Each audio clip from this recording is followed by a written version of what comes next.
नमस्कार,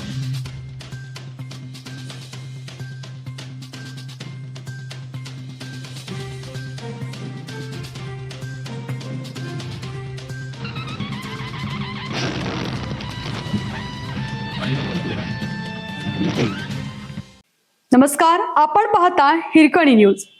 हिरकणी न्यूज प्रत्येक क्षण ताज्या घडामोडी आणि महत्त्वाच्या प्रत्येक बातमीसाठी नेहमी तत्पर. सांगली कोल्हापूरला दिलासा, साताऱ्याला उपसाबंदीचा फास, शेतकऱ्यांमध्ये संताप. सांगली आणि कोल्हापूर जिल्ह्यामध्ये शेतकऱ्यांच्या आंदोलनानंतर पाणी उपसाबंदी आदेशाला तात्पुरती स्थगिती देण्यात आली असताना सातारा जिल्ह्यात ही बंदी कायम ठेवण्यात आल्याने शेतकरी वर्गात नाराजीचे वातावरण आहे. कोपर्डे हवेली तालुका कराड येथील सरपंच दत्तात्रय चव्हाण यांनी या निर्णयाबाबत शासनाकडे समान न्यायाची मागणी केली आहे. पश्चिम महाराष्ट्रातील धरणांमधील पाणीसाठा अत्यल्प झाल्याने पाटबंधारे विभागाने नदीवरून शेतीसाठी होणाऱ्या पाणी उपशावर बंदी घालण्याचा निर्णय घेतला होता.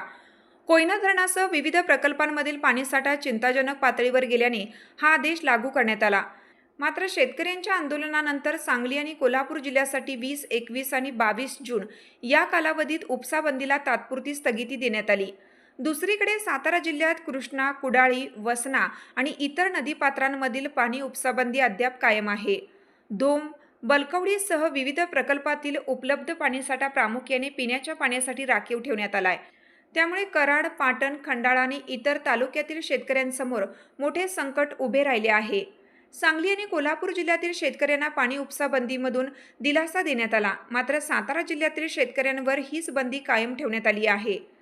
पावसाअभावी आणि पाण्याच्या टंचाईची परिस्थिती सर्व जिल्ह्यात सारखीच असताना साताऱ्याला वेगळा न्याय का दिला जात आहे, हा आमचा प्रश्न आहे.